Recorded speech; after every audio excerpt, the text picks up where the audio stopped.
Hey y'all, welcome to the Devon A. Morris Unfiltered call-in show. Have a seat. Let's get ready. You have any questions? Come on, call in. Come on to that Discord channel. Do me a favor, get the unfiltered crew some finger snaps. We're ready to get started here.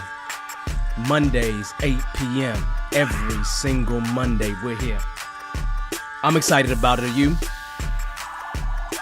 Let's get this show started, y'all. The greatest Scrum show on earth. I'll see y'all soon. Enjoy.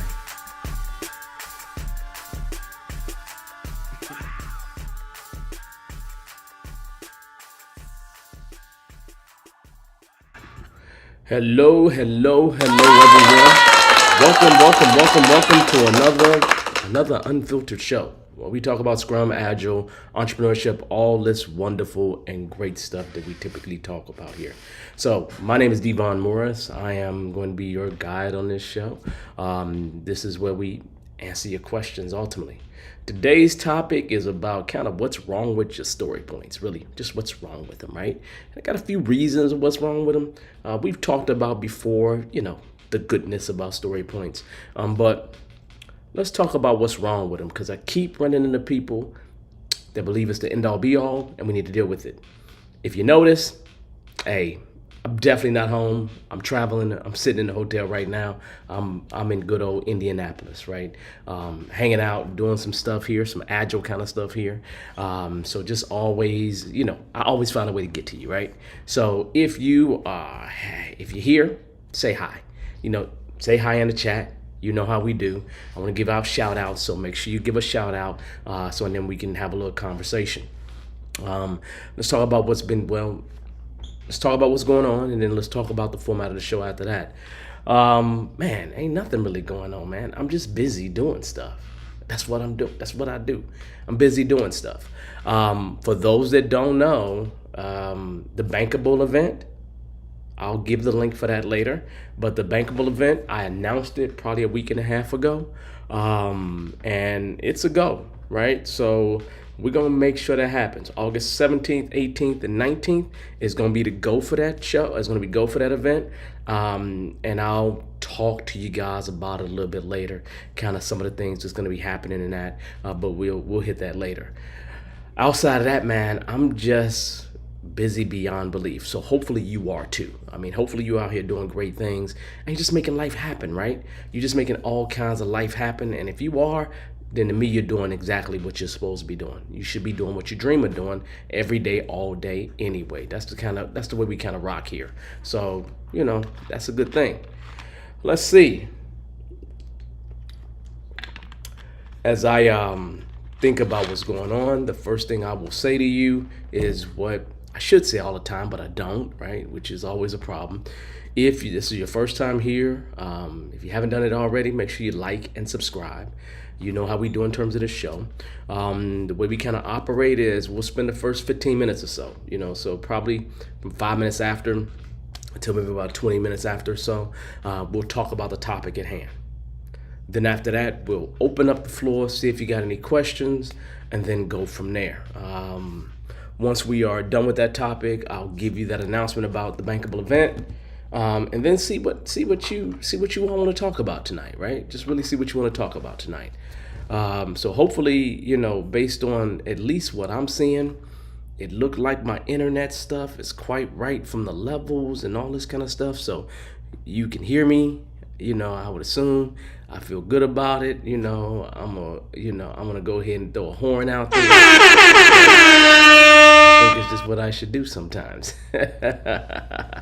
So whether you're on LinkedIn or you are actually here, just say hi. Oh man, hey, Dave Marco. It's been a while, man. How you doing, brother? Haven't seen you in a while, man. How's it going? Hopefully you're doing all right, Dave. Last time you was like in Indianapolis or Indiana to some degree, right? I remember seeing you years ago when I went around to an event here. I think it was a PMI event, right? Tom Miller, what's going on, man? How you doing, Tom? Tom the man. Uh, Tom is my godfather in Scrum, just so you all know, right? Let's see. Outside of that, yeah, I'm in Indy, man, doing some work here, man. I'm always bouncing back and forth. Being here in Indy allowed me to go down and see my daughter. She an hour away at school. Went down and had a lunch with her. So I like doing things where I get to do other things. You feel me? I mean, if you understand, when you can be on the road a little bit, you can do some things that you really want to do, like spend time with the little girl that's there, right? The other little girl graduated college, so that was a good thing. I was very happy about that. So hey there, Gail. How you doing, Gail? How's it going, Gail? Hopefully you're doing all right, Gail. So welcome, welcome, welcome. Let's check out everybody else. Give a couple more shout outs. Patrick, as usual. What's up, Patrick? What's going on, man? Man, my week is great. Always great, brother. I don't ever have any complaints about my week. You know how I do. You know how I do, Patrick. You know how it is. Addie, how you doing? Welcome, welcome, welcome. I haven't seen you in a little bit, but welcome, welcome, welcome. Tonight we're gonna have an interesting topic, right? So let's begin that journey. Let's begin that journey, right? I'm over here doing a class today, and story points comes up, right? So let's talk about this whole story point issue, right? Now, so you understand, by no stretch of the imagination am I a big story point supporter, right? I really am not, okay? I believe you can do everything that you need to do without story points. It's a trust issue. It's for people feeling more secure about things. And the truth of the matter is, story points is not a part of Scrum. So I am not of the camp about going to estimate, right? But I am about the camp of making decisions and finding things where you can take the right steps toward making decisions that you need to make. And sometimes, to me, story points can be a necessary evil. I'm not saying to not do it. If you decide to, most of you all gotta do it. So let's not just pretend. You just gotta deal with it. So most of you all are stuck in a place where you're gonna be doing story points regardless of what you think, right? However, we all know that you're doing story points probably wrong. Likely wrong, okay? I see my LB out there. What's up, LB? Again, what's going on, man? And so, look, here's the deal, right? Let's first talk about real quick, just a little bit, what a story point is supposed to be. It's supposed to be a relative estimate of size being a combination of complexity, effort, and risk, okay? That's what it's supposed to be, right? And for a lot of people, it's not. It doesn't include complexity, effort, and risk. And then for a lot of people, it's not a relative estimate, or they estimate things that aren't meant to be relative to each other.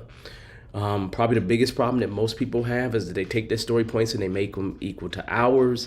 And I would agree with you, after some history, you can get a range of what a team can do if you utilize them appropriately. But let's talk. Let's talk about some of the things that I see that's wrong with story points, and probably what's wrong with whatever's going on with you and story points, right? The first issue, and usually the biggest issue for me, regardless of how I think about it, right?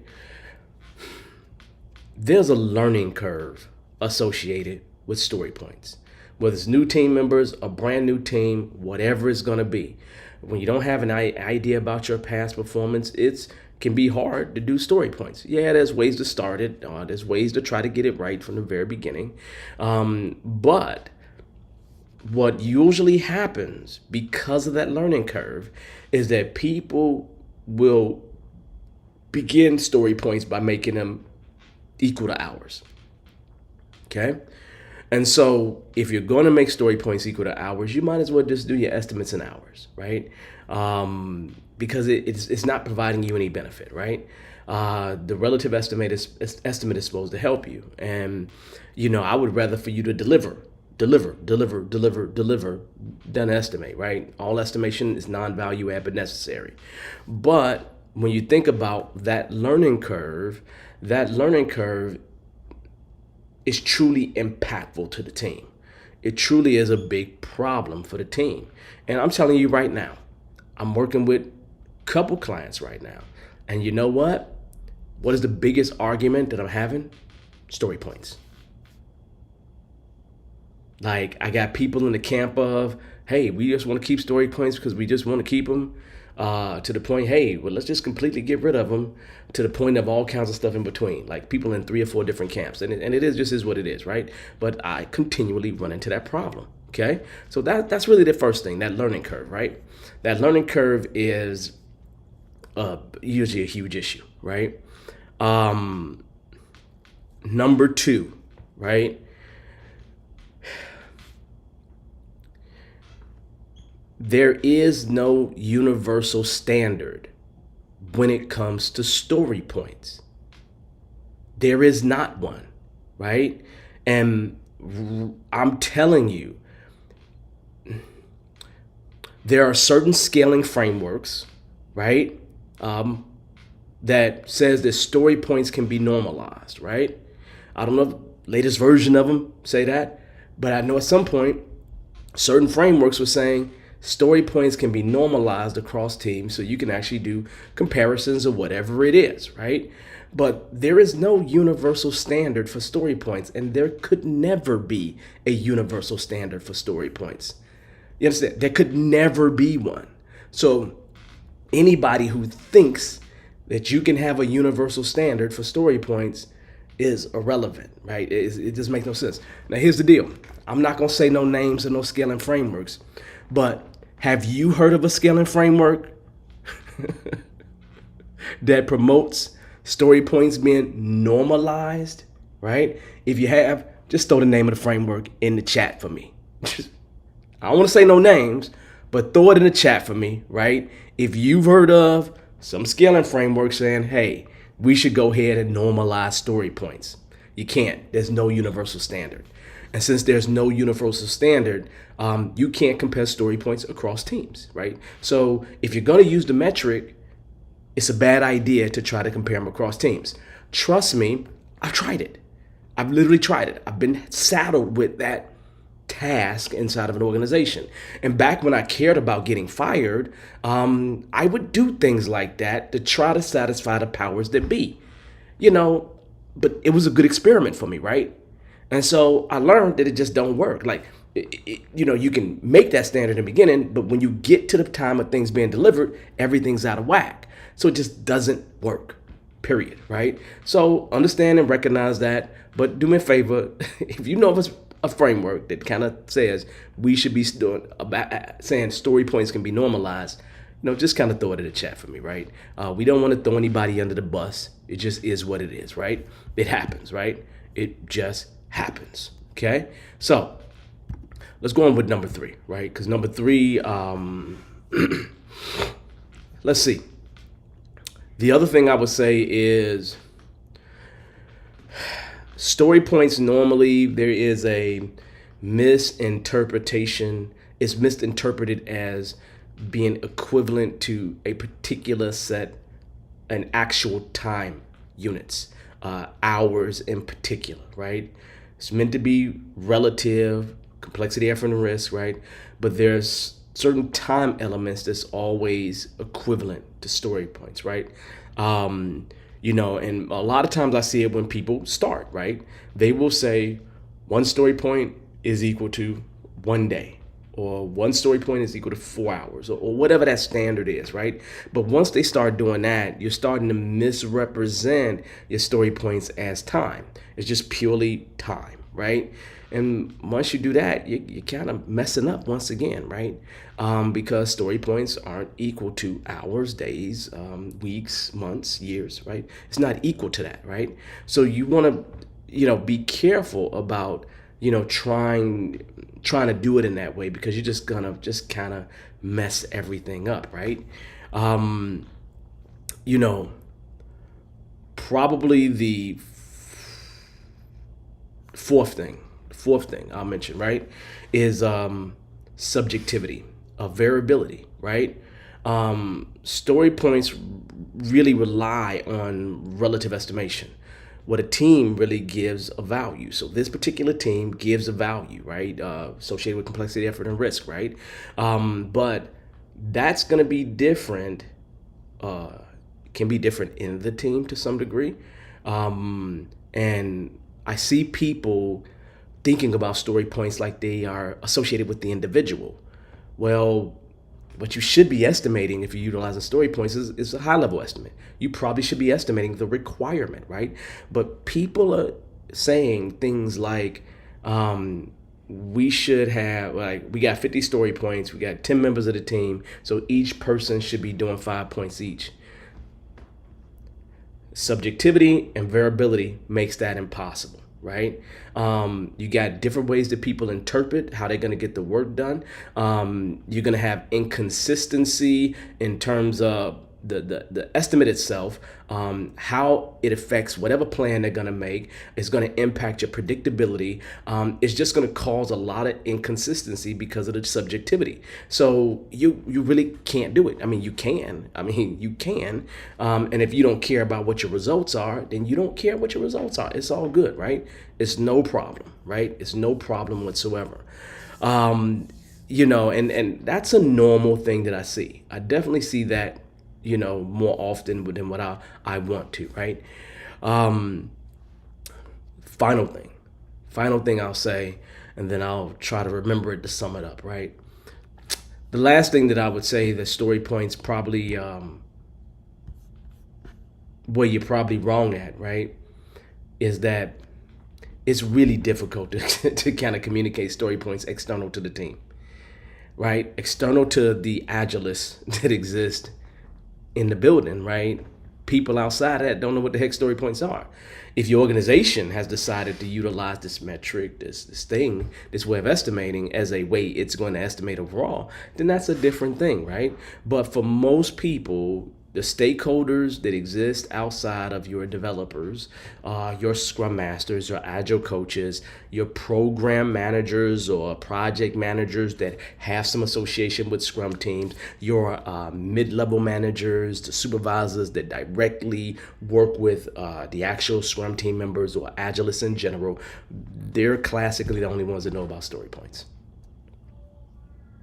So trying to communicate them outside of the team can be really, really hard. And the people that touch that team, right?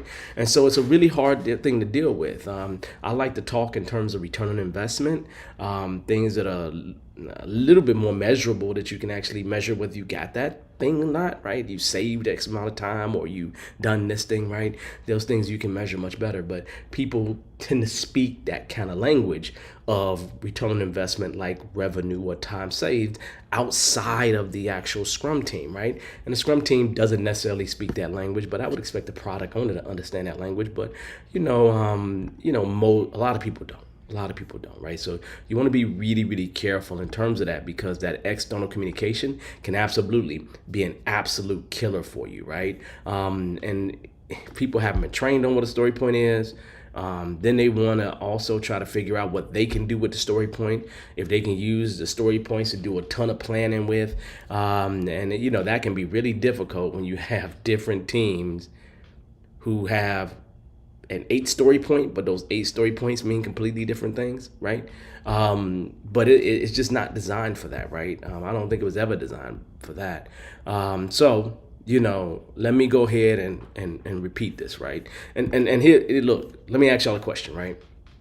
What did I miss here, right? I'll summarize them, but type in the chat what you think I missed in terms of what's wrong with story points, right? I got one more thing I can say, like, people be putting them on task, right? No, it's not a precision estimate, right? It's not that. It's not for detailed estimation. But again, different problem. I'm not going to even debate that one. But tell me, is there something that I missed here in terms of what's wrong with people's story points, right? Do me a favor, type that in the chat, right? Whether you're on LinkedIn, whether you're on YouTube, type that in the chat because I think that's absolutely critical in terms of how we move forward. So that being said, let me repeat this so we're on the same page, right?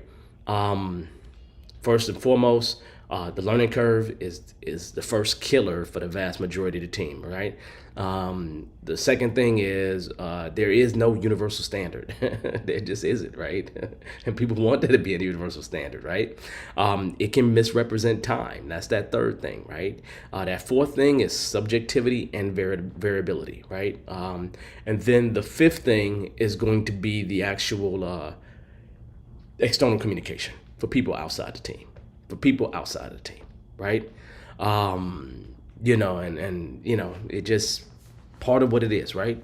And you can't get away from it. But those at least are the five things that I think is classically wrong with your story points. Now, I say just get rid of them. Right? I say just get rid of the story points, right? Because I really think that your story points are non-value add but necessary. We could have a whole lesson on that one day, right?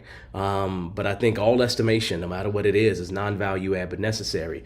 And if you are at a point where you focus more on delivery and maybe you can deliver air day, like air single day, then you probably could be at a place where you get away from that, especially when you got these organizations that really, really, really want to really don't trust the team. Because a lot of times the reason why you're estimating is because you're not trusted, right? Most of you all get a date for your effort, right? And if you get a date for your effort, then what's the point of estimating in the first place, right? At that point, right? You probably want to estimate before that to help out with the date. But if you get the date first and now you're estimating after, that's a trust thing usually. Usually, it's a trust thing. I'm not going to say all the time because I don't want you to kick me in the back or something like that for me saying all the time. But the idea is that is what it is, right? Let's see. What have people said? I see the name SafeStone out there. We're not going to call any scaling frameworks out, but we understand why that is that. Let's see. Story points used as a KPI.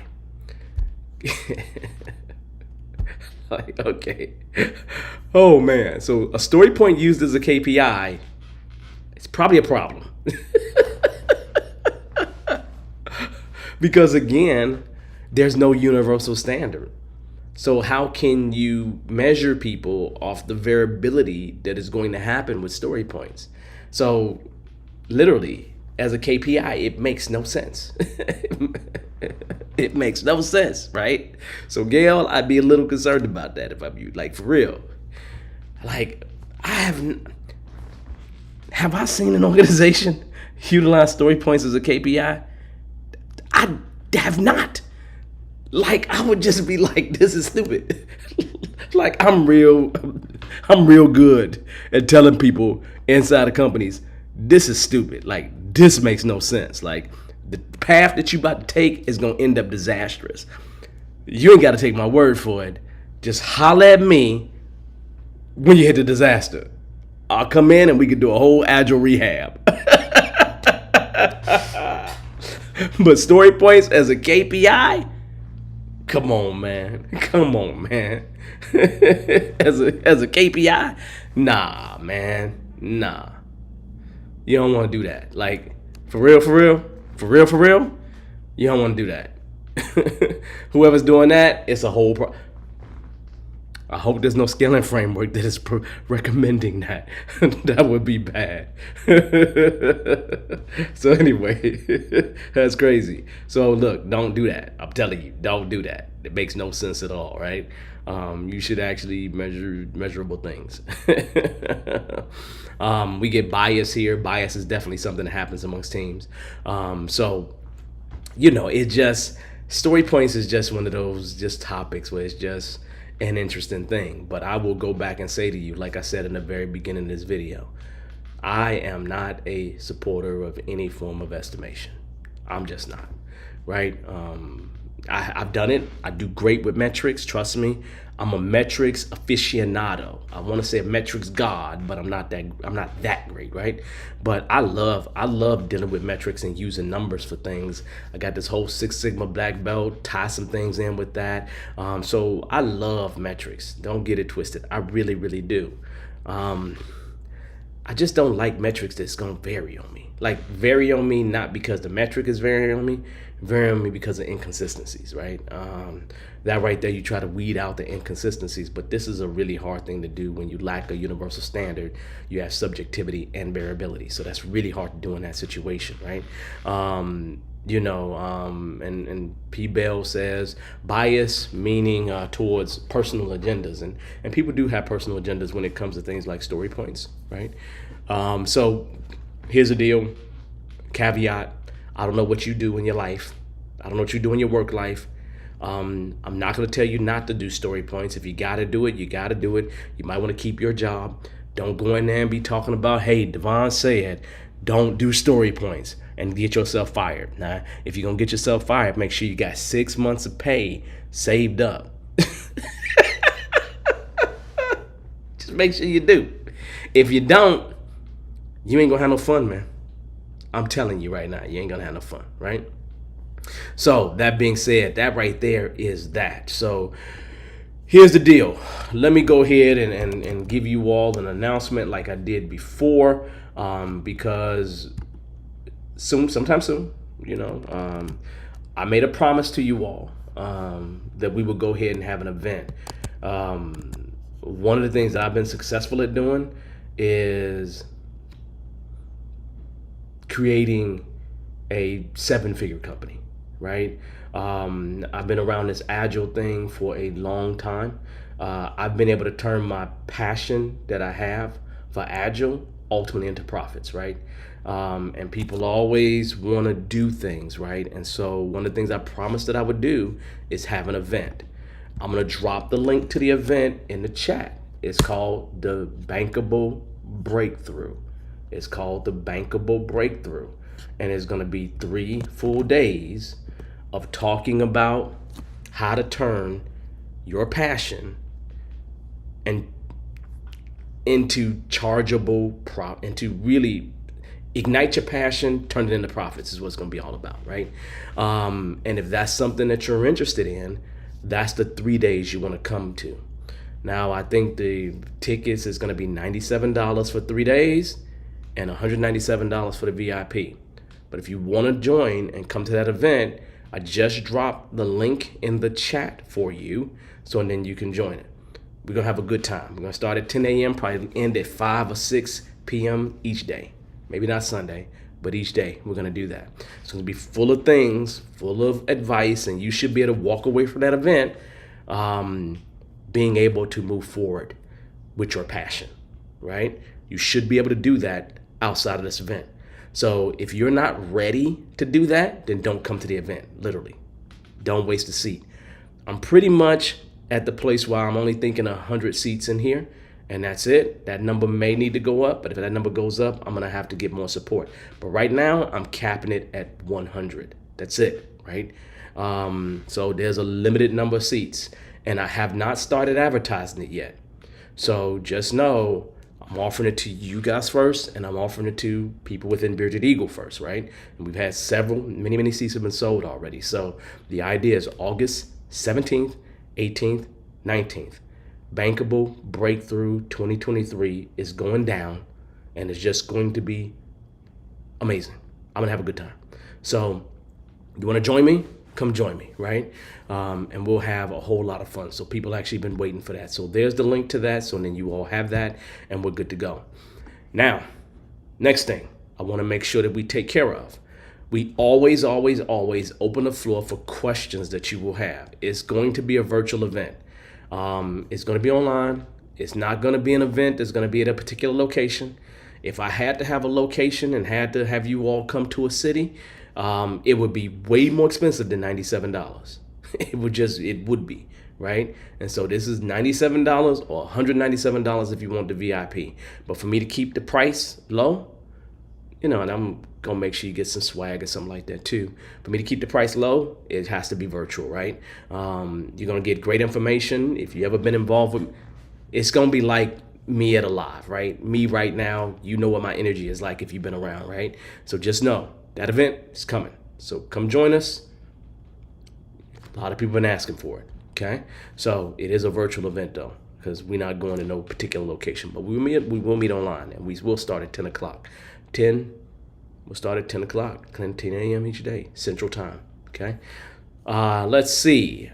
One other thing I need to do here is provide you all with a link, because what do?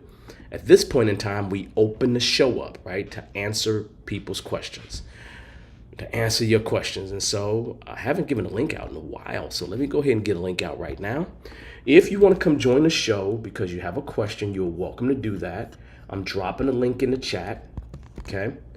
And you are welcome to drop your question in the actual chat. Okay. I'll answer it from the chat. So you can start off with the chat if you want to, but just know anybody that joins me online, they take precedence. Now, here's the deal. Okay, we'll talk about this stuff in just a moment. So yeah, so I'll say one more time. If you're enjoying this content, make sure you like and subscribe.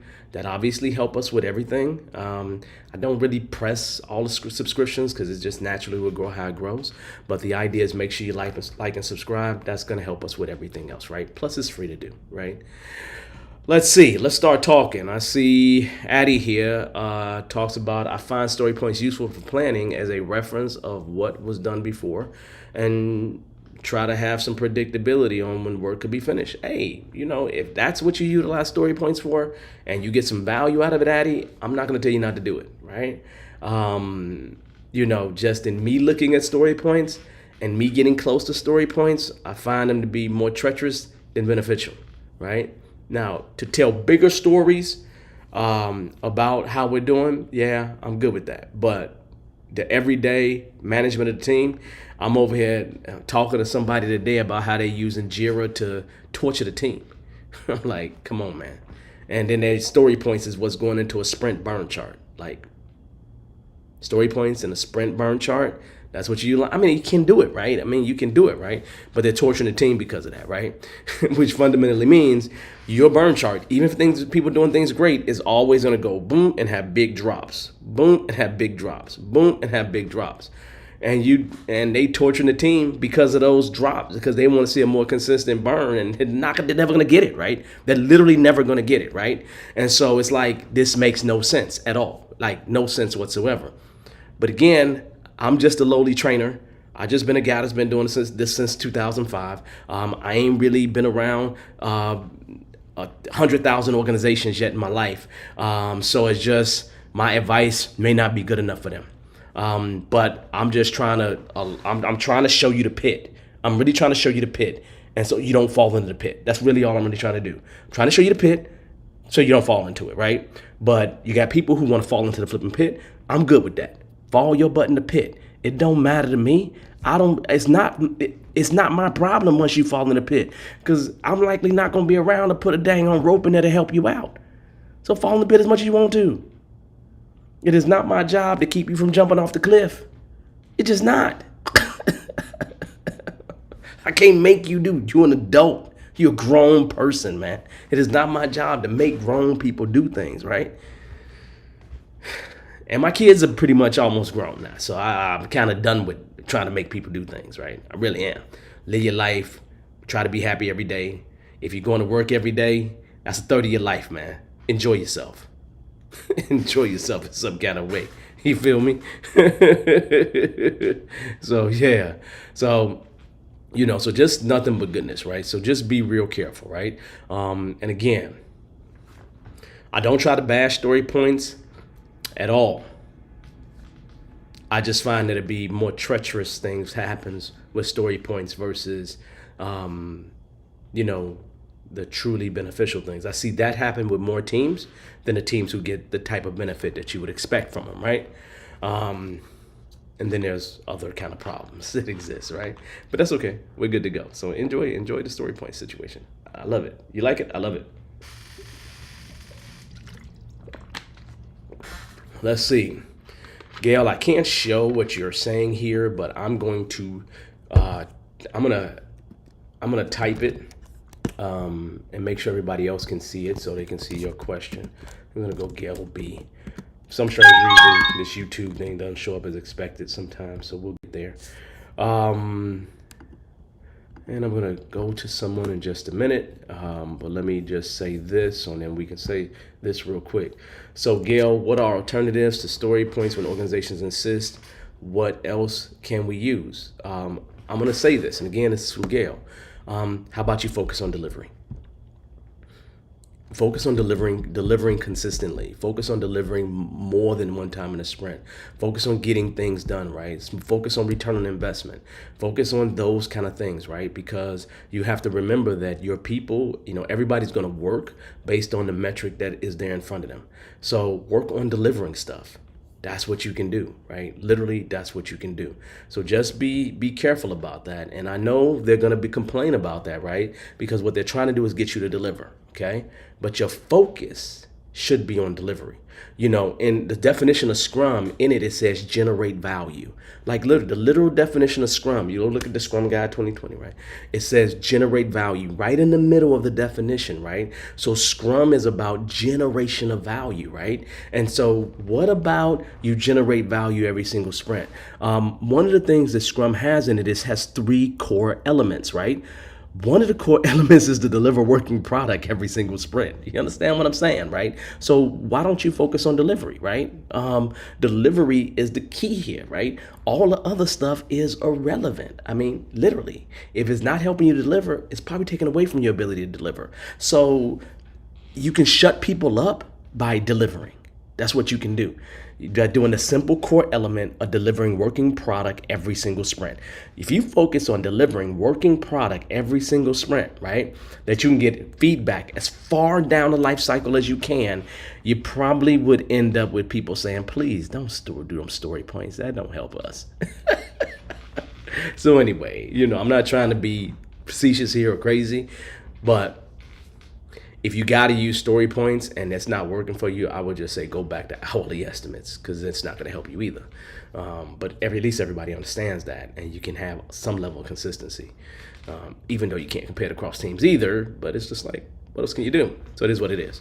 All right, so hopefully that helps out, Gail. We'll come back to all that, but here's the deal. I think I want to go here to the line.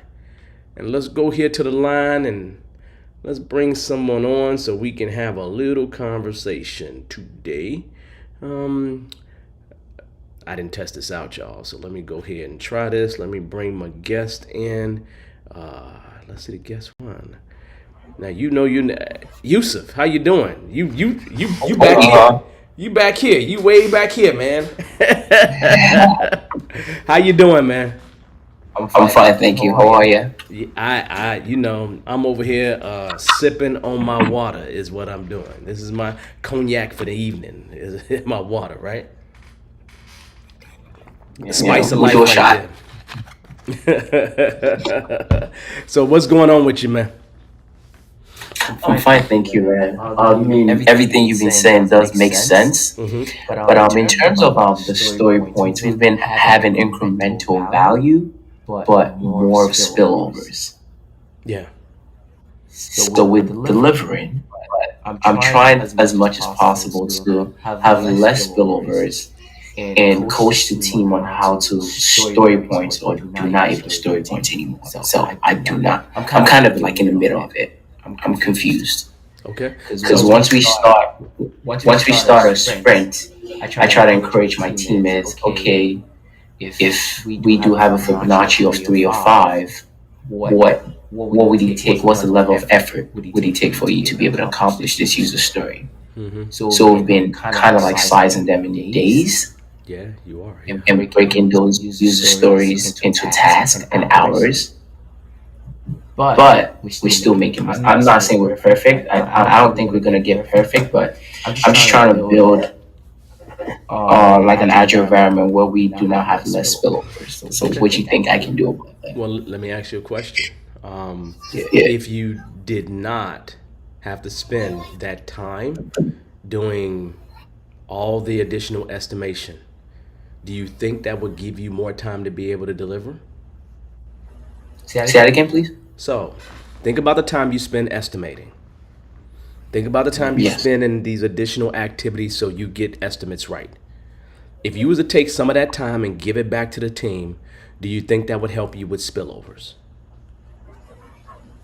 Not really. We only do a 30 minutes for refinement Oh, for each pod. so you're doing 30 minutes for refinement. So let me ask you a different question. Beyond Yes. what you're using for sprint planning, what are you using those story points for after sprint planning is over? To be able to measure our velocity. Okay, great. So then you're using your velocity for what?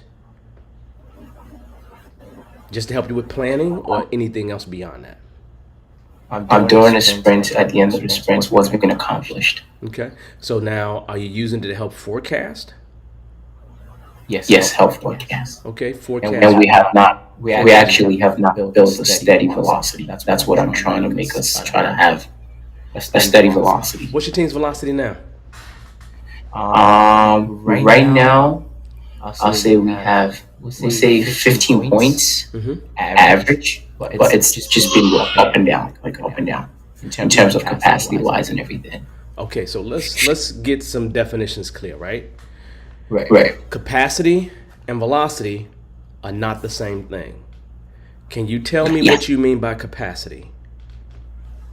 So when I say capacity is the amount of hours the team needs to deliver, or the amount of hours they actually have to be able to accomplish whatever task or user story that's been assigned to them. Well, let's focus on that even greater than that. The amount of time that your team has available to get work done. So Yes. we agree on that definition, right? And that's not the same as your story points, right? Yes. Okay, great. So capacity is one thing, and your estimates for whatever kind of estimates you're utilizing is another thing. So, for example, if you had 5 days in your sprint, or let's just say 2 week sprint, because everybody tends to do that, and you had a holiday, that means you have one less day of capacity, right? So we can agree on that, right? Some teams still get roughly the same story points done in that period of time, right? Even if they missed a day for a holiday, right? So we know there could be a balancing act between the capacity you have available and what you can actually deliver, right? Yes. You also know that your team will never have a consistent exact velocity that's going straight across, right? You know it'll never be 15 points, 15 points, 15 points, 15 points, right? I know. And you know that if it's sure. 15 points, 15 points, 15 points, somebody's probably lying about it, right? Okay. Yes. So then your concern is your spillage, your spillover. So why are you having spillover? I think. I mean, this is they're new to Agile. We're 3 months into Agile.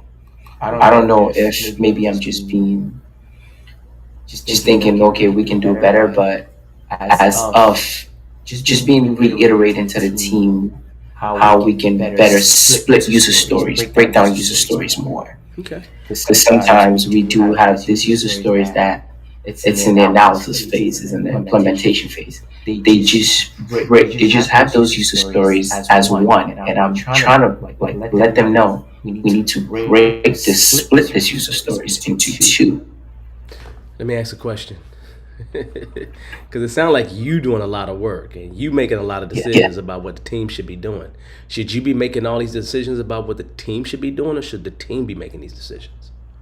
I just chime in and give them, like, I just sit back and try to see what they're doing wrong, Okay. and I think I ask them what do they think about it. Okay.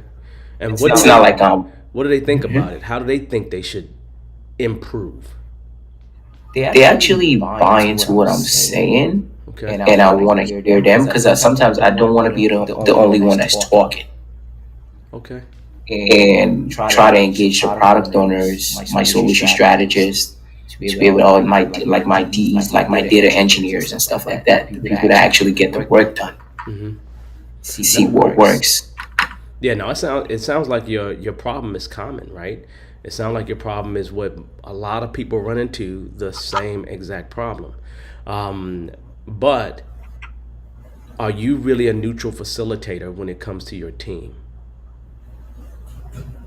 Yes.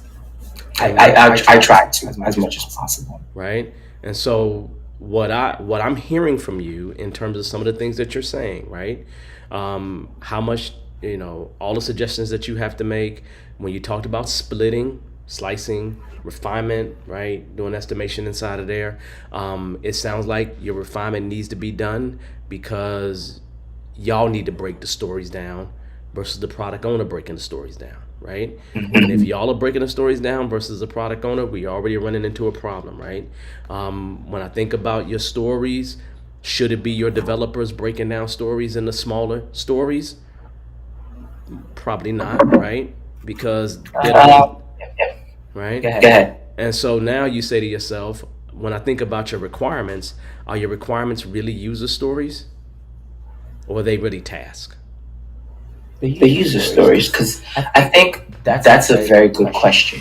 Is some of my my data engineers or the product owners, they do not know how to differentiate between what a task is and a user story is. So then you tell me what a task is versus a user story. I mean, a user story is whatever we take into our iteration, and a task is a list of stuff that you would be able to bullet points to be able to accomplish under those user stories. So under those user stories, the task has to be estimated in hours. If it's more than days, then it's not a task anymore. It has to be a user story. Okay, so that's interesting because when I think of a user story, I think about a user story as being a requirement, Right. not a task at all, right? Yes. And so when I think of it as being a requirement is about the what, not the how. And a task is about the how. And it sounds like that can be conflated on your teams from time to time, right? And so Yes. when you're in refinement, who's really doing the breaking down of product backlog items? I try to empower my product owners to drive priorities and Priorities talk is one about. thing, but what about the breakdown? The breakdown is different than the priority because I'm not forget priority. Right. Who Right. really is doing the breakdown of that PBI into smaller pieces? We are work in progress in terms of that. When you say work in So progress, what you're saying to me is yeah, that's the team, the developers. yes, the developers So being then, able to identify and break those user stories down. okay, so now should it be your developers that's breaking the requirement down into smaller requirements? I think it can be both ways, but I think it's more of the developers asking the right questions. Well, asking questions is one thing, but I want you to just Right. step back for a second, right? If if you was going to go spend your money on something, doesn't matter Right. what Right. it is, right? Do you want the person that's doing the work to break down what your requirement is, or you are going to be the one that breaks down your requirement? The person that's doing the work. Well, and this is where there could be a problem, right? Because when we typically break down work, you would expect the developers to do that where? Probably in sprint planning. So let's just assume we move forward with how you're moving forward, right? The Right. place Right. where your developers really break down work from a PBI into an activity is going to be where in sprint planning, right? And so if they're breaking it down in sprint planning, then what are they breaking down in refinement?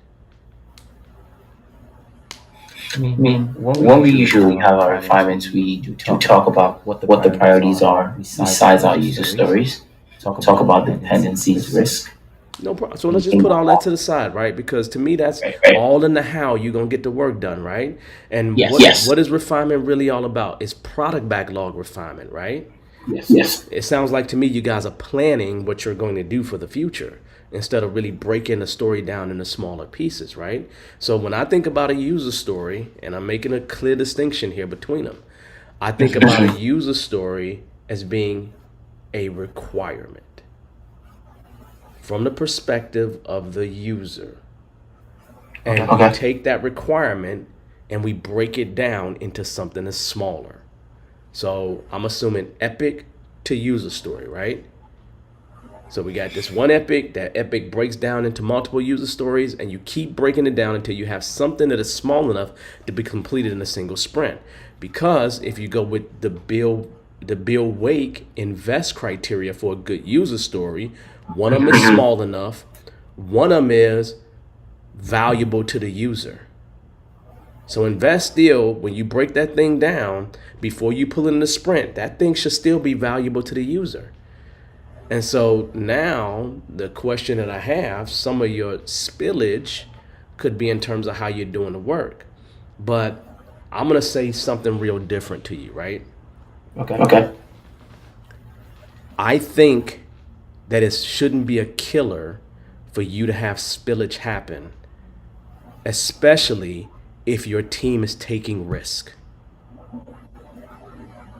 And when you say risk, what does that mean? Some teams like to commit to more just to go for it. Like, okay, you know what, we know we can do this, but we're going to try to do this, right? Some teams are just that way. Is that the way your teams are? Yes, some of them. Okay. So those teams, I would expect spillage to happen, right? I would expect that to happen because they're taking risk. I would less expect that for the teams that are risk adverse. Does that make sense? So having some flexibility in that is important for those teams. Got it? So really, really important now, right? And that can be a cultural thing that you're dealing with. I was having a conversation about that today. When I worked at the Motorola Google combination, working with Google employees, they took risks. Working with Motorola employees, they took less risk. So that meant something different in terms of sprint planning. But that was all culture driven. Does that make sense? Right. So sometimes spillage is okay because they're taking a risk. The question is, when is it not okay? And why is it such a big problem, right? So now you have this spillage that happens, right? Some of that spillage is normal, okay? And let's just say some of it's normal. All of it may not be, right? In your retrospectives, are your developers, and when I say developer, understand, I mean the entire team. Anybody that's working on any aspect. So I'm not separating testers from the developers. I'm saying a developer is anyone that's working on building whatever we're trying to build. So when you're in your retrospective with them, what do they say about the spillage? They try to reduce it as much as possible. They want to. So what actions do they take to reduce it? What I told them is maybe we better. And it's not what I tell them. Here's the fun part, right? Because every time you say something, it goes back to you are telling them something. Every time we've been talking here, Yusuf, you keep saying, I tell them. So what is it, Yusuf? Let's not play the Scrum Master game like it's you are telling them what to do. Right. Because you done said it too much, brother. You have said it too much, right? So the question is, you are not really being a neutral facilitator in many of these situations, right? So now I'm going to ask you a question. Okay. How are you going to put your team in a position where they don't need you? We're not there yet. You're not there. But what are you doing to put your team in a position where they don't need you? Empower them to be able to be self-managed. Right. But I need you to figure out what actions you're going to take. Let's not talk the Scrum Guide stuff, right? Let's not talk about the pie in the sky. This is what I'm supposed to do as a Scrum Master. Because in every pie in the sky thing we just talked about, you always went back to, but I tell them. So it's not both ways, right? You either empowering them or, right, you are actually not empowering them. There's not an in-between on this. Right? And so I need you to think to yourself on ways you can put that team in the best position possible to be a high-performing team. Not to be one that relies on you, because they should be able to come up with many of the answers and many of the reasons why they're having spillage, why they're having things going to the next sprint. If you've had 3 or 4 sprints where they have continual, repeated amount of spillage and it's not changing, you're going to be having the same conversation for the next 20 sprints. Because it don't sound like the team is coming up with actionable things that the team can do to change it. Because it sounds to me more like a planning issue. than anything when it comes to spillage. That's what it sounds like to me. But beyond the planning thing, I'm thinking the team can take a little bit of risk. The team can do a little bit of that, and we go from there. But I want you to be careful about that thing I keep hearing from you. You being the one that's telling them everything to do. When I say be a neutral facilitator, I mean get out the way of the decision, see what they think is the best option moving forward, and not an option where it's not actionable. Like, So Devon, sorry for cutting you off. You see how you said be neutral. We go into a retrospective, right? And we come out with action items. okay, And we come out with action items and we all vote and we all commit to actually accomplishing those small wins for the next 2 weeks cadence or next 4 weeks. Right? And I'll give you a good example of an action item is okay, a bit like we're gonna create tasks on the user stories. okay, My TEs and we all vote and do that. But at the beginning of the 2 weeks iteration or sprint, they do not create the task. okay. Or some people are doing it, So here's a some people are question. not. Here's a question. So what you just basically said to me is the team decided to go do task, or did you suggest to the team to do task? Which one is No, it? they did. Okay, so then here's my question. Do you bring it up in sprint planning? Hey, we agreed that we're going to do task. Do you bring that up in sprint planning? Yes, they come to me. Some of them come to me. They're like, "Oh, I know I messed up. I didn't create the task." Like they hold themselves accountable. Okay. And how I can't often keep did this happen? listening. Again and again and again? Again. So now the question that you got to ask your team is, we keep having the same problem. So what do you all think we need to do? Because you can't say, like, I can't say my baby needs their diaper to be changed, and I'm going to change the diaper, wife or girlfriend, right? And then every time the baby poops, I take the baby right to the mother to have her change the diaper. Sooner or later, I got to change the diaper, right? Otherwise, people aren't going to believe I'm ever going to change the diaper. This is a situation that you have. If you're sitting up here and you get into a sprint and you make a commitment and you get into a retro, you come out of that retro and bam, you have these great things, right, that you're going to move forward with. Why aren't you moving forward with them? Right. That is the real question. And so realistically, I'm going to say to you that I believe that you're doing a good job. Okay? I think you need to still press your team about them being independent and holding each other accountable. Right. It is not your job to make them do whatever it is, right? But it is your job to remind them about holding each other accountable. So try to move accountability off your plate to where the team is being held accountable for these things being done or not done.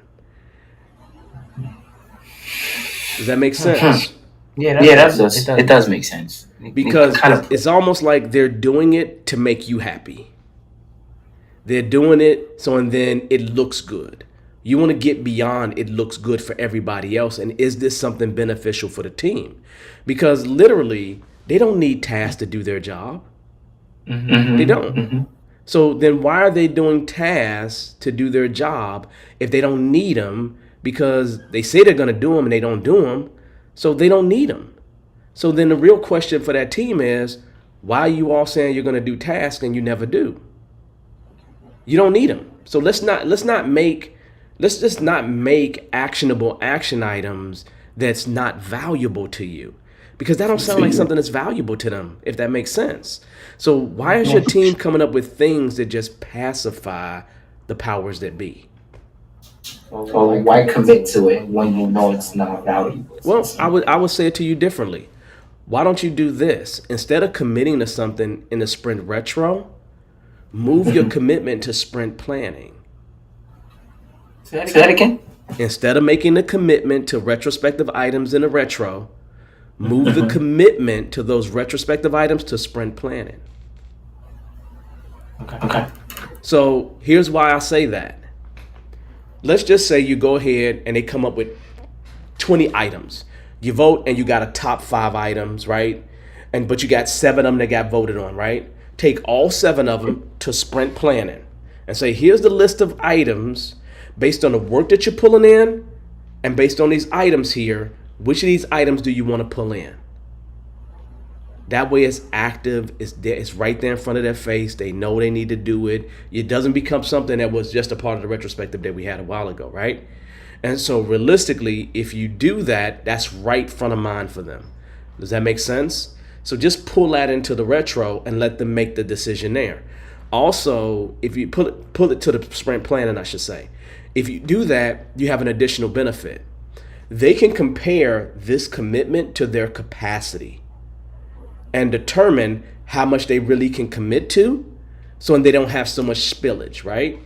If I come into sprint planning and I've committed to this particular action item, and that action item takes me 5 hours to do, just 5 hours to do over the sprint, that means that's 5 hours I'm not doing on something else.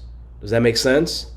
Yeah. And so now I can evaluate that against my capacity that I have within a sprint and work accordingly. So I think if you take that retro stuff, again, take the actionable action items you come up with, that list of things has been voted on, move them to sprint planning and make the commitment to items in sprint planning. That way it's right there and they can account for it in all their planning activities. Does that make sense? Yeah, that makes sense. Yeah. But I think it's okay to have some spillage. Yes. Okay? I mean, real life, that's what that's just way life. I think it's okay to have a velocity that goes up and down if you're going to be using story points. I think all that stuff is okay. But I also think that you need to find ways to step out, be more neutral, right? And empower them more.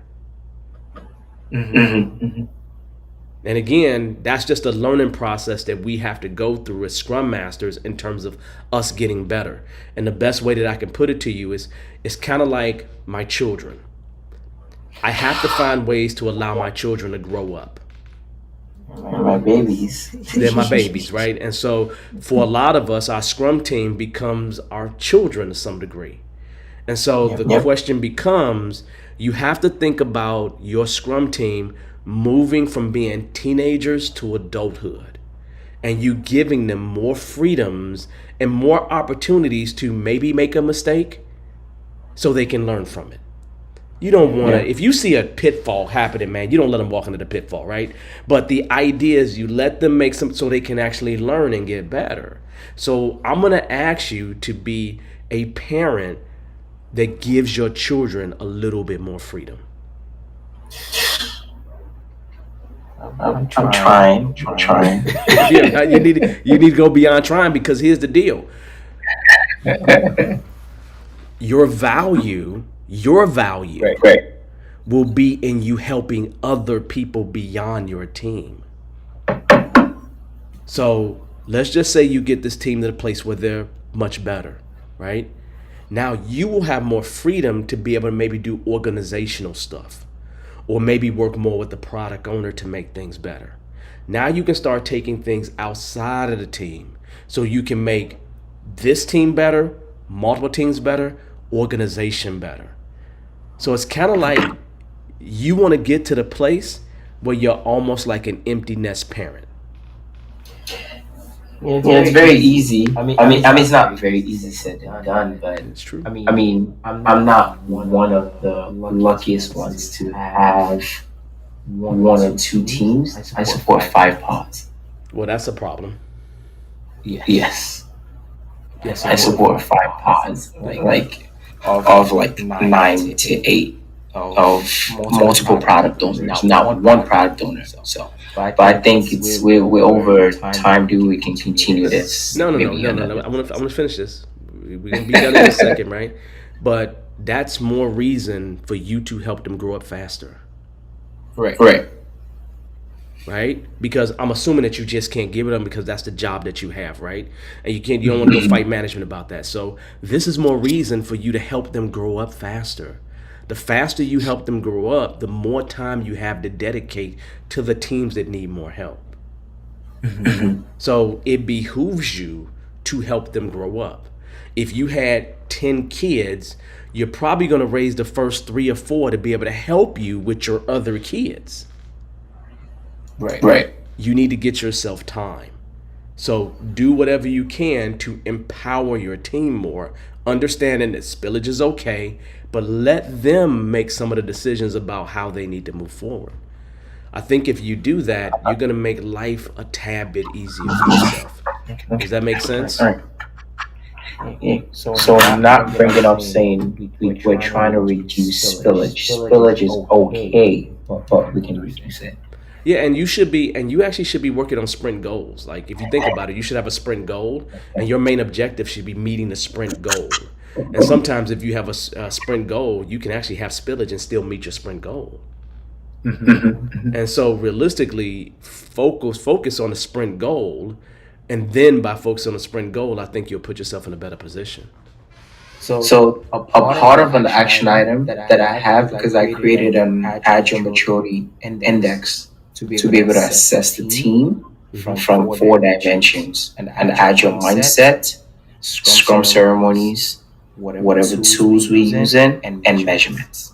So from a 0 to 1, how's this team doing in terms of the 4 dimensions, which I do along with them quarterly, which I brought up with them, and they saw value in it. Good. Apart from the retrospective. I want you to add another piece to it. Okay. Delivery. Add delivery to it, right? Because it don't matter how great my team is doing Scrum if they're not delivering. You understand what I'm saying? All these things in terms of maturity are great, but if your team is not delivering, then that just messes up the whole thing. So at least try to focus some on getting to the core of what you're there for, and that is delivery. Does that make sense? That's value. Be real careful about those kind of assessments, because you can really go in and be perfect at all the things you say that they should be perfect at, and you're not delivering. Like, really, do you think a team is perfect that doesn't deliver every single sprint something of value? I wouldn't think But they are. They are though. I get you. Yeah. But understand that's a bigger part. That's a big part of your measurement too, right? Because a team doesn't have to. So is what you're trying to do get a team to do perfect Scrum? That's not usually what I'm trying to do, right? So just make sure that you have flexibility in there for people to be getting better, but not necessarily have to be perfect to be doing a great job. Okay. Because your teams they're just different. And with them being different, like if I had a team, for example, that decided not to do daily scrums, and they decided not to do daily scrums because they work together all the time outside of the daily scrum, right? Do I ding them a whole lot because they're not doing the daily scrum? Well, I could with the metric, but are they delivering like they're supposed to? And if they are, you know what I'm saying, it becomes a toss-up. So just be careful and just make sure that you retrospect your maturity index and make sure you make that maturity index better. Does that make sense? So don't let it be the end all be all. Just keep making that index better, and you will have a tool that you can utilize for future teams and future organizations. Does that make sense? So don't just stop there. I think what you're doing is a great idea. Just don't only think of ceremonies and agility, and think about some of the delivery elements. I can think extreme programming. I can think all kinds of other things that would be valuable for you to include in that index. Does that make sense? Yeah, that makes sense. Yeah, so just make sure you improve it, okay? Okay. All right. Man, you doing good, man. I thank you. Thank you. I appreciate you, man. And I didn't mind going over time. Sorry, everybody, but we had to take care of this for Yusuf. No, Yusuf, that's great. You need anything else, let me know, buddy. Try that moving the action items to sprint planning and come back and let me know how that went. So after the retrospective, I take the action item into the sprint planning. That's what he's saying. You remember you voted on them, right? So you're going to vote on them to figure out which one's the most important, right? Whichever ones get votes, bring them over to sprint planning and have the teams determine what they can commit to. Okay. And the rest of them you're probably not going to do anyway, anytime soon. So that way they can deal with that in their capacity. Okay, makes sense. Okay. All right, then, my friend. All right, thank you very much. Thank you. Thank you. Thank you. And my regards to the family. Have a nice one. Thank you. Have a good one. Bye. All right, everybody. That was amazing. I enjoyed that. Hopefully, you enjoyed that. Just that was good, right? There's a lot of stuff going on there, but I don't think anything that Yusuf is doing is classically wrong, right? I don't think anything he's doing is classically wrong. What I would say is, the only thing I would say is I kept hearing him say, "Hey, I tell them," and as a Scrum Master, you probably shouldn't be making people do things, right? You probably shouldn't be making people do things. But I get it. On that note, even though I want to cough like crazy, yeah. So on that note, this has been amazing as usual. We got that done. I just want to make sure that you all remember next Monday, we're going to actually have our show again. Monday, 8 p.m. Central Time. Don't forget that. Another thing is, don't forget about the breakable breakthrough event. I'm losing my voice because I ain't drank nothing, right? So I will see you all next week. Same time, same place. Enjoy your week. All right? Thank you.